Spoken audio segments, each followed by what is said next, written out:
So welcome everybody to another segment of Straight No Chaser Talk. We got my man Ken Brown in the building, Derek Anderson. You know, we're here to chop it up, talk some sports with you, sports for the fans, with the fans. But before we get into it, you know how we do. You got your favorite libation, you got your shot, you got your drink. Raise them up, and let's get into it. Straight No Chaser. Yes, sir.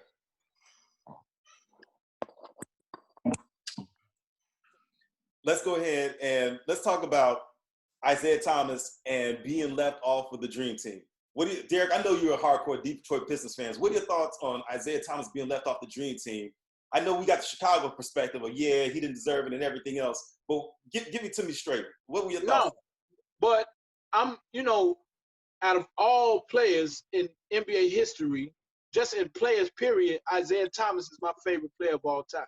Okay. So, and it's just from growing up, watching him in the championship game at St. Joe's when he was in high school, going to Indiana, and see what people fail to realize is when you work that hard to get a dream, right? Isiah was on the 1980 Olympic team when he was at Indiana, when they got banned from coming over to Russia and playing. Yep. Right? So it was his dream always to play in the Olympics.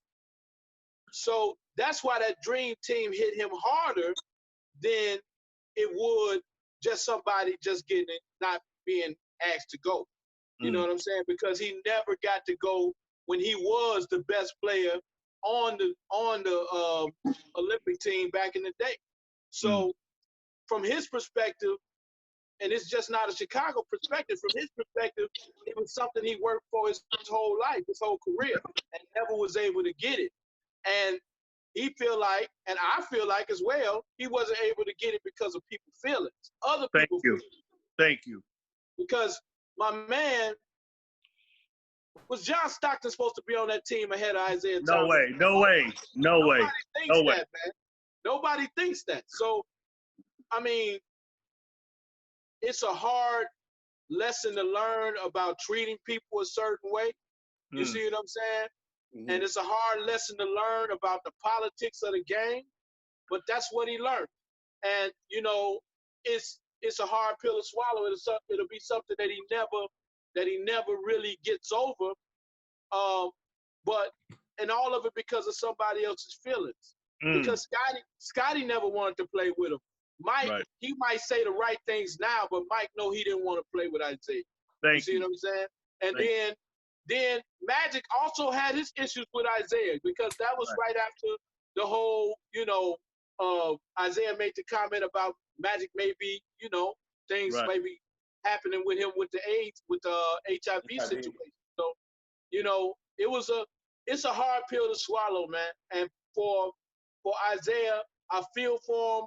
I mean, like I say, he's my favorite of all time. So, but it's something that he'll never get back. So he just have to go through that, And plus, they old now. They need to calm down, all of them. Thank you. Real talk. So, but it's something that I think I deem as unfortunate because of somebody's feelings, and they all needed to get over that and put the proper team out there. But we can't go back now.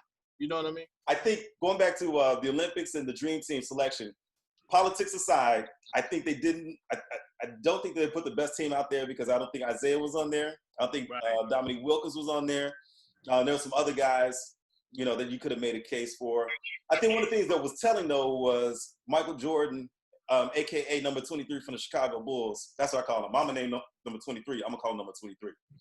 Number 23. That's for the Jordanaires out there. That's for the Jordanaires.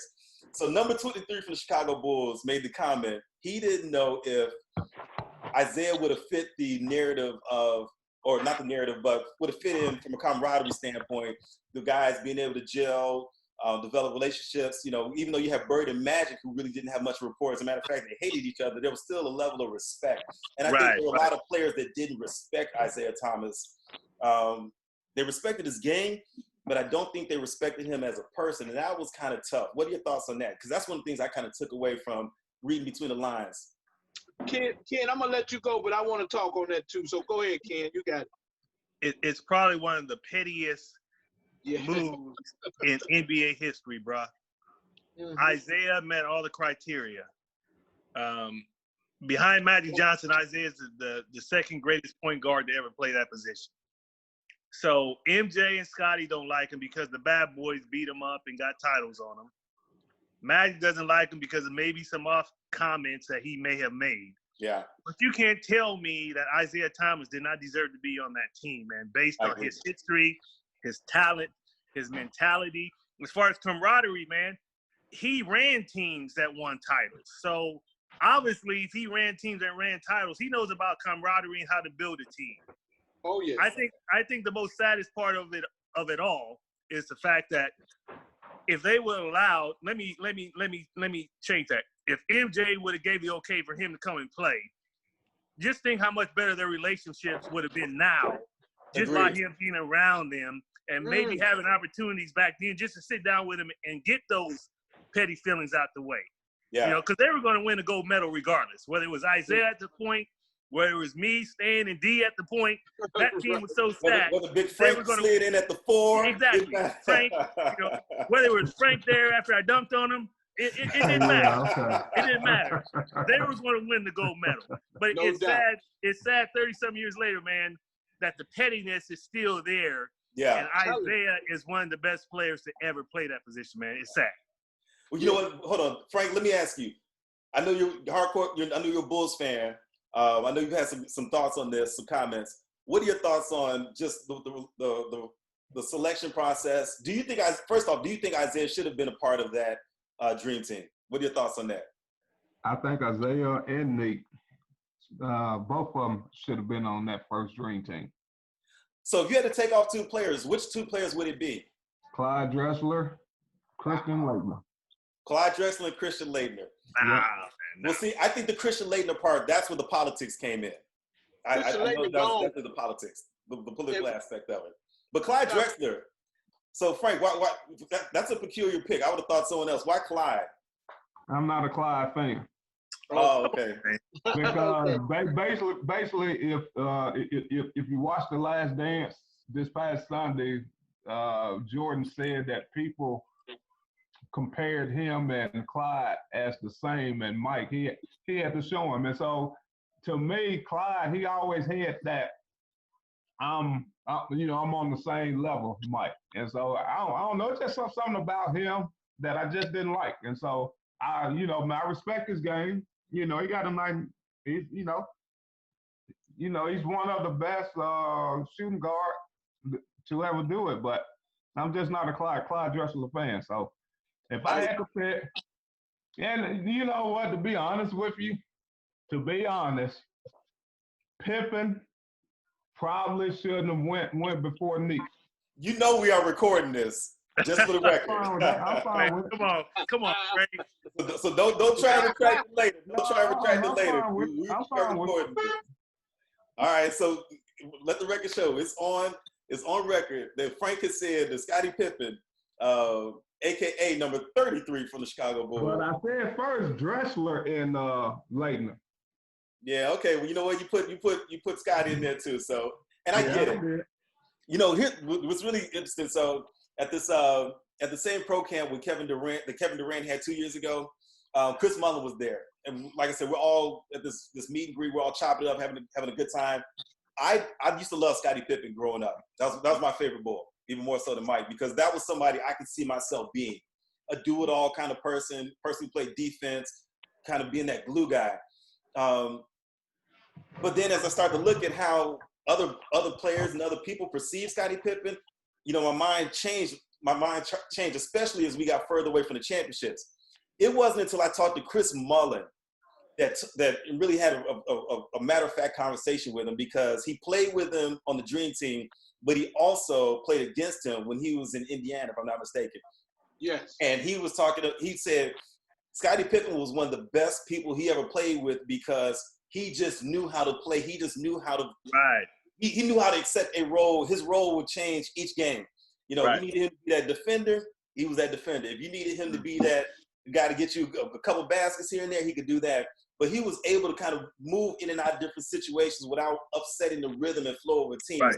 And that was one of the things that he learned to appreciate from Scottie Pippen from his Dream Team experience. And then he was saying that was one of the things that made it hard for teams to game plan for Scottie Pippen, was because you knew he could do everything, but on a night-to-night basis, you didn't know what he was going to bring. If that was going to be his game, was going to be aggressive scoring, if that was going to be the game where he was going to be getting everybody involved, he was able to kind of navigate the game with number 23. You knew he was going to try and score. So you had to set your defense, your strategy, your game plan to take away that. Whereas Scottie Pippen, he could do a little bit of everything. So how do you kind of plan for that? Well, saying what you just said with Chris Mullin, John Sally said the same thing. Okay. John Sally said that they could understand if Scottie would have never came along, he was like, Mike would have never beat us. Yeah. Mike would have never beat us if they had Scottie. We had no answer for Scottie Pippen because he did so many different things. Yeah. Right? So when Scottie became Scottie, we no longer could beat them. So, and then by that time we got old, so there wasn't no coming back trying to beat him. So that's what John Sally was saying. So it's basically the same thing as Chris Mullin said. Like, so I do think Scottie should have been on the team. Yes. I think Clyde should have been on the team. Personally. Thank you. But I understand. Well, the question is, who do you take off? Who do you take off? Who would I take off? First of all, let's be real. Christian Laettner should have never been there. I'm a big Duke fan. You already know. Yeah. Huge. One of the biggest. But we'll call you Dookie D. Absolutely not. Don't you start that. Absolutely not. What up, Dookie? What up, Big Dookie? But, look, the man should have never been there because when you start talking about the program, we already knew Shaq was going to be better, right? If you was going to take any college player at that time, you should have took Shaq. But you shouldn't have took no college players just since you're going with all pros. Right. You should have went on ahead and got rid of Christian Laettner. You should have put Isiah on that team. Right. I would have took Stockton off that team if I didn't have a choice. If I just had to go with a point guard, I'm going with Isiah all day. Thank you. So that was my problem. Drexler, man, even though Mike and Drexler, they had issues. I mean, Mike gave Drexler business, but don't act like Drexler didn't average 27 in that series. Exactly. You know what I'm saying? Thank you. Still averaged 27 points a game against Mike them in that series. That's right. Right. Oh God, here we go. Here we go. We got one of the Jordan witnesses here. Look, we have a Jordanaire in the building. That's the call. I get it, Frank. But the man still went out there and did his job. You see what I'm saying? He did. You know, so I don't have a problem with Clyde being on the squad, but Stockton ahead of Isiah, that's insane. Yeah. Well, I think the problem with people not liking Clyde Drexler, I think he had kind of like a funky game because he was an A to B guy, and then he had that Duke process, so he looked like an evil villain, like in a black exploitation movie. You know, he was flying down the court, had the butters going. Stan, stop, man. Don't and do the mustache. It's like he did this at the end of it. Don't do that. Hey, I mean, because I'm trying to figure out why Frank don't like him, other than just do this. Yeah, big boss. Yeah. Something about breakfast, something about morning. I just didn't like. Oh, you don't like successful players. That's what it is. Morning ain't successful. Morning. Okay. He all right. Who you don't like? Morning. Lonzo Mourning. Lonzo Mourning. Yeah. He got a championship, man. The hard fouls and the. He got a championship and he a Hall of Famer, bro. He's successful. Yeah, he's successful. He is. Yeah. Had to walk that back. Yeah, you can't have a championship. I mean, it's just you. We don't like certain players for certain reasons. I mean, I know you love Mike.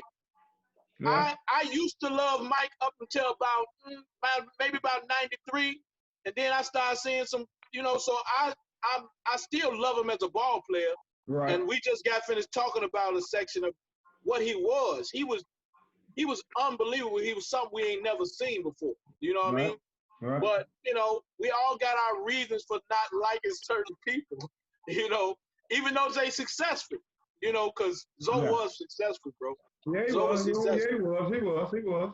He was probably the most successful dime dropper in the history of the NBA because he told on everybody in documentary, man. He told on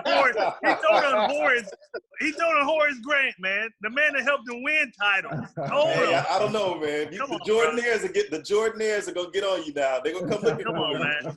No, but I don't know what's that body count up to. Hey, Big Ken, if they come after us, I got your back, dog. I appreciate it, bro. I don't know They what that gonna body count is up to. But I think number 23 from the Chicago Bulls, I think he up to about 5 or 6. He'd have put Slim Booler out there, your boy Horace Grant out there. He was like, Horace told everybody.